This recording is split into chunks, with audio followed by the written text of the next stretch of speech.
हाँ जी, नमस्कार, स्वागत और अभिनंदन आप सभी का। आज जिस पेपर के बारे में चर्चा करेंगे वो है आपके जेएन का पेपर और वो भी एग्रीकल्चर से संबंधित, जिसके अंदर राजस्थान जीके के बहुत शानदार से क्वेश्चन आए थे। आइए उनके बारे में चर्चा करते हैं। और ये एग्ज़ाम आपके 10/9/2022 को हुआ था, उसका है। चलिए देखिए, पहला क्वेश्चन आपके सामने। देखिएगा क्या पूछा जा रहा है। क्वेश्चन नंबर है फर्स्ट आपके सामने और पूछा जा रहा है, निम्न में से पगड़ी का आभूषण कौन सा है? ऐसा कौन सा आभूषण है जो पगड़ी पहनकर उस पर लगाया जाता है? गोखरू, बलेवड़ा, झिल्ला या फिर सरपेच? आप कहेंगे sir option number C is correct answer है, सरपेच, जो कि पगड़ी का आभूषण है। पगड़ी वगड़ी पहनते हैं उसके ऊपर लगाते हैं ना, वो सरपेच। चलिए, क्वेश्चन नंबर है आपके सामने दूसरा। क्या कह रहा है? क्वेश्चन नंबर है आपके सामने 2। पूछा जा रहा है, रागमाला किसके द्वारा रची गई है? यानी कि रागमाला जो ग्रंथ है उसके लेखक कौन है? तो आपके सामने option number A is correct answer है, पुंडरिक विठल। याद रखिएगा option number A, Pundarik Vitthal. अगला देखिए, क्वेश्चन नंबर है आपके सामने तीसरा। क्या कह रहा है? पूछा जा रहा है, बर्ली स्टोन एपिग्राफ यानी कि शिलालेख चिन्हित किया गया है, वो कौन सी पांडुलिपि में चिन्हित किया गया है? सबसे पहले तो ये देखिए, ये जो बर्ली शिलालेख है, कौन सा बर्ली शिलालेख? ये राजस्थान का सबसे प्राचीन शिलालेख है। राजस्थान का सबसे प्राचीन शिलालेख है तो वो है बड़ली शिलालेख। बड़ली शिलालेख बड़ली अजमेर में है। और ये कौन सी पांडुलिपि? तो याद रखिएगा ब्राह्मी पांडुलिपि में है। Option number B is correct answer. कौन सा? बड़ली शिलालेख। ठीक है, चलिए क्वेश्चन नंबर है आपके सामने 4। पूछा जा रहा है, गद्दों का मेला लगता है कहाँ पर? जयपुर, भरतपुर, दौसा या धौलपुर? तो आप जानते हैं गद्दों का जो मेला है वो है आपके लूणियावास। और लूणियावास कहाँ पर? याद रखिएगा जयपुर। अब आपको पता हो तो एक गर्दभ अभयारण्य बनाया जा रहा है, गद्दों का अभयारण्य। और ये कहाँ पर? तो याद रखिएगा डुंडलोद। डुंडलोद कहाँ पर है? तो आप सब जानते हैं झुंझुनू में। याद रखिएगा। ठीक है, तो इसका राइट आंसर तो हो जाएगा आपके सामने ए इज करेक्ट आंसर। याद रखिएगा जयपुर। ठीक है, जयपुर। अगला देखिए,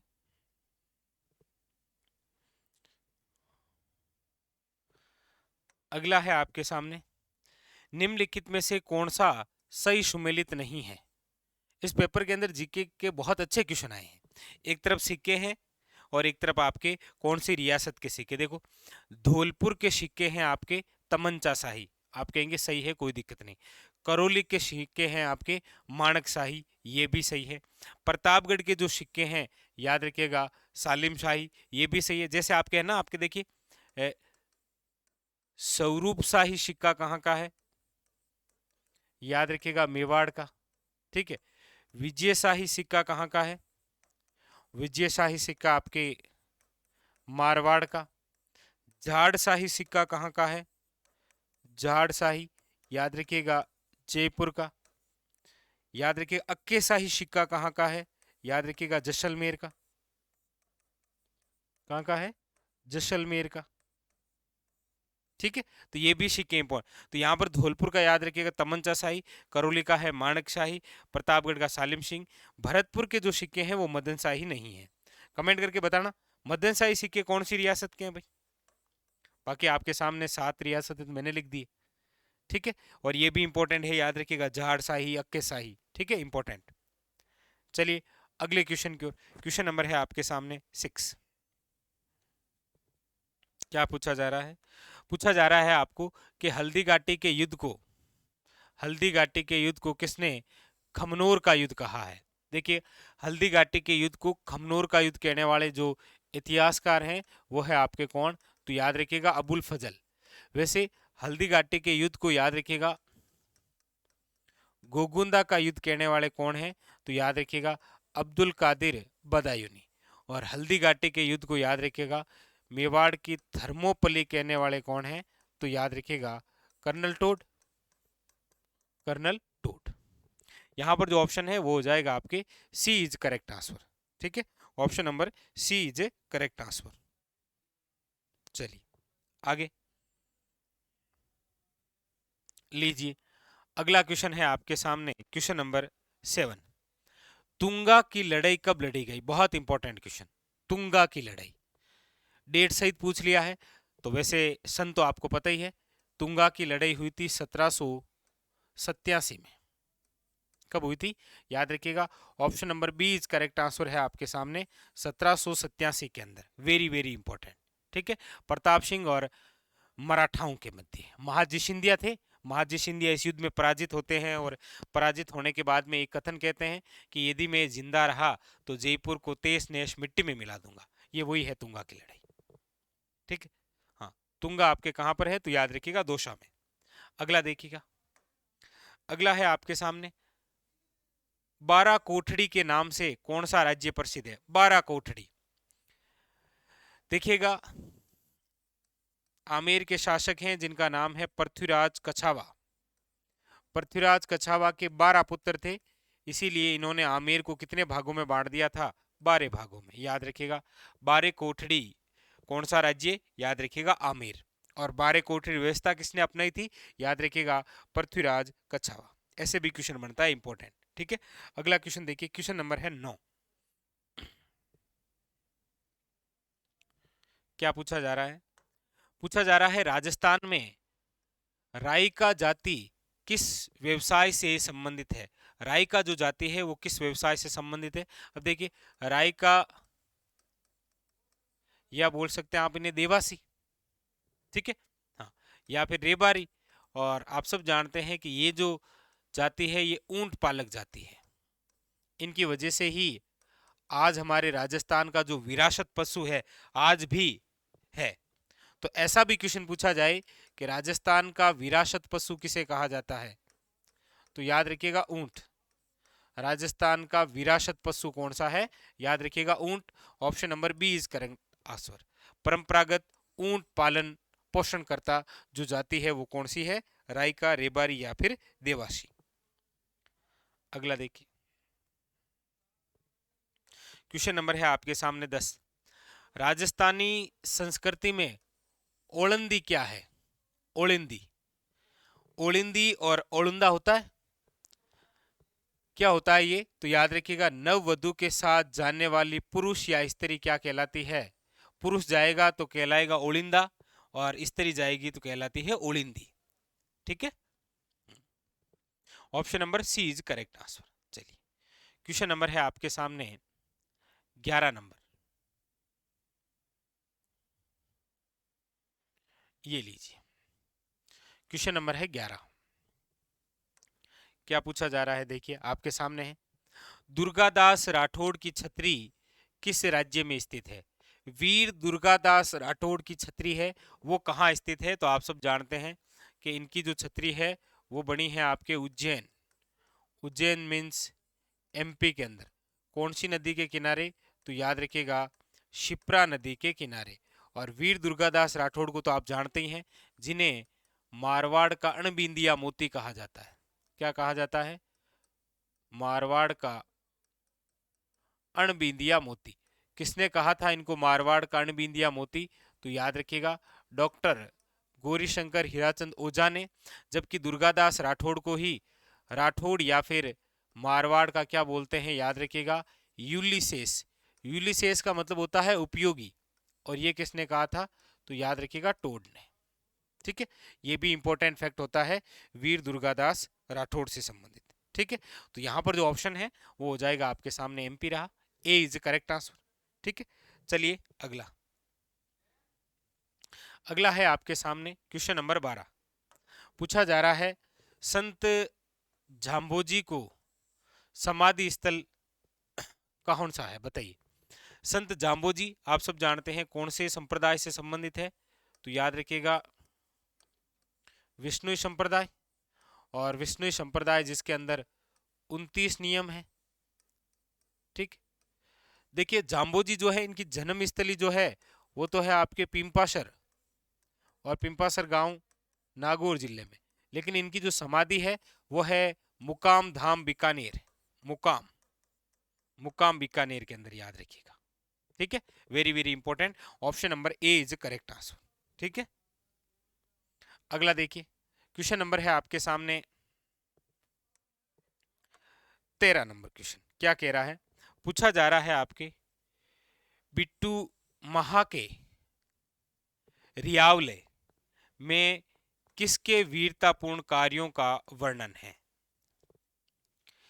इस रचना के अंदर किसकी वीरता के बारे में वर्णन किया गया है, कौन से लोक देवता, तो याद रखिएगा वो है आपके सामने Goga ji, option number A is correct answer.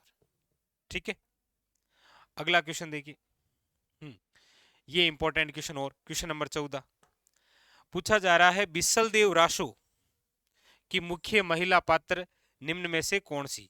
देखिएगा बिसल देव जो रासो है वैसे भी ये पति और पत्नी से संबंधित है। पति तो कौन है, याद रखिएगा विग्रह चतुर्थ। ठीक है, और इनकी जो पत्नी है वो है राजमती, इनके बारे में वर्णन है। और बिसल देव जो रासो है वो रचना किसकी है, तो याद रखिएगा नरपति नाहले की। ठीक है, यहां पर जो ऑप्शन हो जाएगा वो हो जाएगा सी इज करेक्ट आंसर, याद रखिएगा राजमती।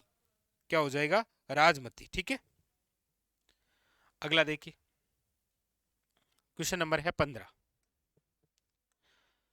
ये भी बहुत अच्छा क्वेश्चन है भाई। पछेवड़ा क्या है, पूछा जा रहा है पछेवड़ा क्या है, तो आप सब जानते हैं ये आपके मोटी ऊन की एक सोल है जो ओढ़ने के काम में आती है, ओढ़ने वाला मोटा वस्त्र है, कौन सा, पछेवड़ा, याद रखिएगा। Option number C is correct answer. ठीक है, अगला देखिए, अगला है आपके सामने क्वेश्चन नंबर 16। हाल गुरु मेवाड़ के किस शासक को कहा जाता है, उपाधि पूछ रहा है। और आप सब जानते हैं कि हमारे राजस्थान इतिहास में सर्वाधिक उपाधियों से किस शासक को नवाजा गया है, तो याद रखिएगा महाराणा कुंभा। महाराणा कुंभा को संगीतज्ञ होने के कारण अभिनव भट्टाचार्य कहा जाता है। पहाड़ी किलों का विजेता होने के कारण क्या कहा जाता है, हाल गुरु। स्थापत्य कला का जनक होने के कारण इन्हें शैल गुरु भी कहा जाता है। ठीक है, तो याद रखिएगा option number D is correct answer. अगला देखिए क्वेश्चन नंबर है आपके सामने नेक्स्ट 17। अब देख लीजिए ये तो क्या कह रहा है, पूछा जा रहा है उस्ता कला के विकास के लिए उस्ता केमल हाइड सेंटर की स्थापना 1975 में कहां की गई थी। अक्सर पूछता है ये, उस्ता कला के विकास के लिए उस्ता केमल हाइड ट्रेनिंग सेंटर जो है वो 1975 में कहाँ स्थापित किया गया था, याद रखिएगा बीकानेर में। और वैसे भी पता है उस्ता कला प्रसिद्ध कहाँ की है, बीकानेर की। हाँ, ऊंट के शरीर पर चित्रांकन करना क्या है, उस्ता कला, हिशामुद्दीन उस्ता जिसके प्रसिद्ध कलाकार हैं। अगला देखिए क्वेश्चन नंबर है आपके सामने 18। इस पेपर के अंदर बहुत अच्छे लेवल के क्वेश्चन है आपके सामने। देखिए शांता गांधी द्वारा रचित है आपके कौन सा, जसमा ओडन किस गायन शैली में विश्व के कई देशों में मंचित किया जा चुका है, हवेली संगीत, लंगा गायन, फड़ गायन या भंवई। तो आप कहेंगे भंवई जो लोकनाट्य है उससे संबंधित है, याद रखिएगा भंवई लोकनाट्य, वेरी वेरी इंपॉर्टेंट। ठीक है, लीजिए क्वेश्चन नंबर है आपके सामने 19। क्या पूछ रहा है, पूछा जा रहा है आपके भीलवाड़ा चित्तौड़गढ़ राजसमंद जिले राजस्थान के किस कृषि जलवायु प्रदेश के अंतर्गत आते हैं। ये बड़ा प्रसिद्ध क्वेश्चन आ गया है। आपको पता होगा हमारे राजस्थान में कृषि जलवायु प्रदेश कितने हैं, 10, और आपको कई बार बता दिया है और आराम से याद भी हो गया होगा। ठीक है, तो ये जो भीलवाड़ा चित्तौड़गढ़ राजसमंद है ये आपके किसके अंदर आते हैं, तो याद रखिएगा उप आर्द्र दक्षिणी मैदान है। ठीक है, और वरना इससे रिलेटेड एक छोटा सा कैप्सूल हम डाल देंगे। ठीक है, चलिए क्वेश्चन नंबर है आपके सामने नेक्स्ट 20 नंबर। क्या कह रहा है वो देखिए, ये रहा क्वेश्चन नंबर 20। पूछा जा रहा है, देखिए रूपनगढ़, मैंथा और खंडेला नदियां अपना जल किस झील में जमा करती है? और ये तीनों तीनों जो नदियां हैं वो आंतरिक अफवाह तंत्र की नदी नदी है। और आप सब जानते हैं कि हमारे राजस्थान में नहीं बल्कि पूरे भारत में आंतरिक परवाह तंत्र की सबसे बड़ी झील भी पूछे तो वो कौन सी है, याद रखिएगा, सांबर। तो सांबर में रूपनगढ़ है, मेंता है, खारी है, खंडेला है, ये सब की सब नदियां आकर गिरती है सांबर में, याद रखिएगा। बहुत अच्छा क्वेश्चन है ये। अगला देखिए, क्वेश्चन नंबर है आपके सामने 21। पूछा जा रहा है चांद तैयब, राम सिंह भाटी, साहिबा, उस्ना चित्रकार निम्न में से किस चित्र शैली से संबंधित है? तीन नाम मैं अक्सर आपको बताता हूं। एक तो है साहिबदीन, साहिबदीन है मेवाड़, ठीक है। एक है साहिब राम, साहिब राम है आपके जयपुर। और एक है साहिबा, ये है अजमेर। मेहंदी के चित्रण। तो यहां पर देखिए साहिबा है, ठीक है, दुनिया का चांद है। तो ये सारे के सारे जिस शैली से हैं वो है ऑप्शन नंबर डी। कौन सी शैली, याद रखिएगा, अजमेर शैली, ठीक है, ऑप्शन नंबर डी। अगला देखिए, क्वेश्चन नंबर है आपके सामने 22। क्वेश्चन नंबर है आपके सामने 22, क्या पूछ रहा है? सही युग्म को सुमेलित कीजिए, सूची 1 का सूची 2 से मिलान करना है।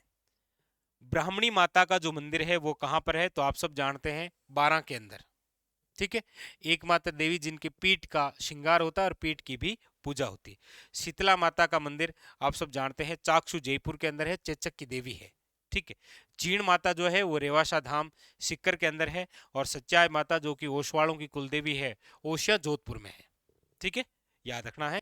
ये मिलान है आपके सामने। चलिए आगे, क्वेश्चन नंबर है आपके सामने 23। क्वेश्चन नंबर है आपके सामने 23, क्या पूछ रहा है देखिए, निम्नलिखित में से कौन सा सुशीर वाद्य है? सुशीर वाद्य यंत्र का मतलब होता है ऐसा वाद्य यंत्र जिसमें फूंक मारने पर स्वर आते हैं। रावण हत्था है क्या? नहीं। कामायचा भी नहीं है, तंदूरा भी नहीं है, अलगोजा कौन सा है? याद रखिएगा अलगोजा। और कमेंट करके बताइए अलगोजा के प्रसिद्ध कलाकार कौन है? कई बार हमने चर्चा कर रखी है, बताइएगा प्रसिद्ध कलाकार। अगला लीजिए, क्वेश्चन नंबर है आपके सामने 24, क्या कह रहा है? पूछा जा रहा है अमीर खुसरो की किस कृति से जलालुद्दीन खिलजी और रणथंबोर अभियान का उल्लेख प्राप्त होता है? देखिएगा, अमीर खुसरो की वे रचना जिसमें जलालुद्दीन खिलजी का रणथंबोर अभियान उल्लेख है वो है मिफ्ता उल फुतू। लेकिन अमीर खुसरो की कौन सी रचना है जिसमें अलाउद्दीन खिलजी का रणथंबोर अभियान है? वो है खजाइन उल फुतू। ये है मिफ्ता उल फुतू और वो कौन सा है? खजाइन उल फुतू, ठीक है। चलिए, क्वेश्चन नंबर है आपके सामने 25। 25 नंबर क्वेश्चन क्या कह रहा है वो देखिए, अधोलिखित में से कौन सा युग्म सही सुमेलित नहीं है? अढ़ाई दिन का झोंपड़ा कुतुबुद्दीन ऐबक ने बनाया था, ठीक है, कोई दिक्कत नहीं है। अलाई दरवाजा अलाउद्दीन खिलजी का है। जौनपुर किसके द्वारा बसाया गया है? फिरोज शाह तुगलक द्वारा। और श्री जो नगर है वो इल्तुतमिश द्वारा नहीं बसाया गया है। ऑप्शन नंबर डी, कमेंट करके बताइए ये श्री जो नगर है ये किसके द्वारा बसाया गया? ये वो श्रीनगर नहीं है, ये श्रीनगर जो है वो तो सम्राट अशोक द्वारा बसाया गया है। ये तो सम्राट अशोक द्वारा बसाया गया है, लेकिन ये श्री अलग है। बताइए ये दिल्ली के पास में किसने बसाया था? ये वो कौन सा है? सम्राट अशोक वाला है श्रीनगर वो तो। अगला देखिए, क्वेश्चन नंबर है आपके सामने 26, क्या कह रहा है? क्वेश्चन नंबर है 26, देखिए, अधोलिखित में से कौन सा मंदिर गुप्त काल का नहीं है? गुप्त काल का, देखिए भुमरा का शिव मंदिर, तिगवा का विष्णु मंदिर और देवगढ़ का दशावतार। तीनों तीनों जो मंदिर हैं वो गुप्त कालीन है और तीनों वन लाइनर पूछे जाते हैं। भुमरा का शिव मंदिर, तिगवा का विष्णु मंदिर, देवगढ़ का दशावतार। खजूरा खजुराहो का जो कंदेरिया महादेव मंदिर है ये चंदेल शासकों के समय बना है, ठीक है। तो यहां पर ऑप्शन नंबर हो जाएगा डी इज करेक्ट आंसर, ठीक है। चलिए, क्वेश्चन नंबर है आपके सामने अगला 27 नंबर, क्या कह रहा है वो देखिए। क्वेश्चन नंबर है आपके सामने 27। ये इंडिया जीके से रिलेटेड क्वेश्चन है। शेरशाह सूरी ने किसे पराजित कर द्वितीय अफगान राज्य की स्थापना की थी? आप सब जानते हैं कि शेरशाह सूरी ने बिलग्राम और चौसा के युद्ध में पराजित किया था हुमायूं को, और दिल्ली का सुल्तान बन गया था। किसको पराजित किया था? हुमायूं को, याद रखिएगा। ठीक है, किसको पराजित किया? हुमायूं को। लीजिए अगला question. Social life in medieval Rajasthan किसने लिखी है? बताइए। Social life in medieval Rajasthan के लेखक कौन है? तो याद रखिएगा GN. Sharma. Option number A is correct answer, GN. Sharma. अगला देखिए, अगला है आपके सामने ओगनिया। कौन सा? ओगनिया आभूषण कहां पहना जाता है? बहुत प्रसिद्ध है ये, डायरेक्ट ही पूछा जाता है। ओगनिया, याद रखिएगा, ओगनिया पहना जाता है आपके कान में। कहां पर पहना जाता है? याद रखिएगा ऑप्शन नंबर सी, कान के अंदर। ठीक है। क्वेश्चन नंबर देखिए अगला 30 क्या कह रहा है। पूछा जा रहा है प्रसिद्ध तीर्थ स्थल गलियाकोट किस नदी के किनारे है? ये जो गलियाकोट है ये है आपके डूंगरपुर के अंदर। कौन सी नदी के किनारे है? तो याद रखिएगा माही। कौन सा? माही नदी। यहां पर याद रखिएगा बोहरा संप्रदाय की प्रमुख पीठ है। ठीक है। और यहां पर एक और याद रखिएगा मजार ए फकरी है। मजार ए फकरी यानी कि संत फकरुद्दीन की यहां पर क्या है? दरगाह है। ये आपके चारों बातें गलियाकोट और कौन सी नदी के किनारे है? याद रखिएगा माही। Very very important. ठीक है। चलिए अगला देखिए, अगला आपके सामने है अक्षय तृतीया निम्न में से किस शहर का स्थापना दिवस है? देखिएगा अक्षय तृतीया के दिन 3 शहर की स्थापना हुई है, बीकानेर, नागौर और उदयपुर। अब आपको ये देखना है कि इनमें से कौन सा ऑप्शन में है। समझ रहे हैं आप? अक्षय तृतीया के दिन 3 शहर बसे हैं, बीकानेर, उदयपुर और नागौर। यहां पर ऑप्शन में है बीकानेर। तो क्वेश्चन ऐसे भी बन जाएगा निम्न में से वह नगर जो अक्षय तृतीया के दिन नहीं बसा है। ठीक है, तो बीकानेर, नागौर, उदयपुर, जयपुर ऐसे दे देगा। ठीक है। चलिए अगला क्वेश्चन देखिए। क्वेश्चन नंबर है आपके सामने 32। क्या कह रहा है? पूछा जा रहा है चीरवा शिलालेख किस राजवंश के शासकों का उल्लेख करता है? अब चीरवा जो शिलालेख है उदयपुर है, तो सिंपल सी बात है मेवाड़ के गुहिल शासकों का। Option number B is correct answer, Mewar के गुहिल शासक। ठीक है।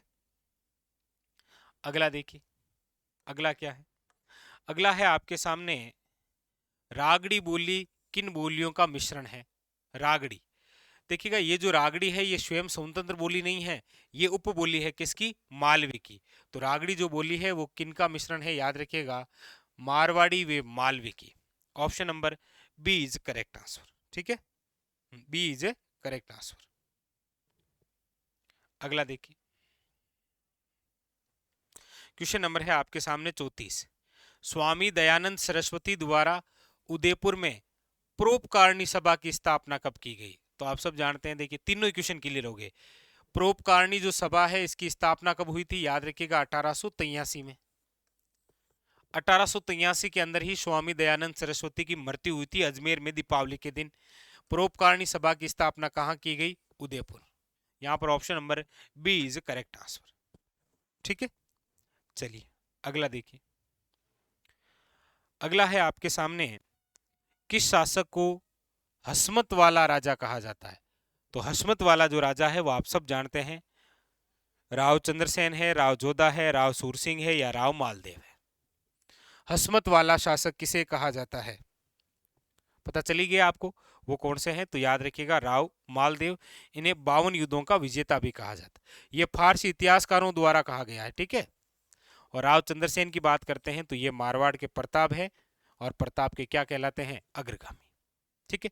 तो ये इस पेपर के अंदर बहुत अच्छे अच्छे क्वेश्चन थे जिनको हमने सोल्व किया। ठीक है, जैन एग्रीकल्चर का पेपर था। मिलते हैं फिर इसी प्रकार एक और सेशन के साथ, तब तक के लिए धन्यवाद।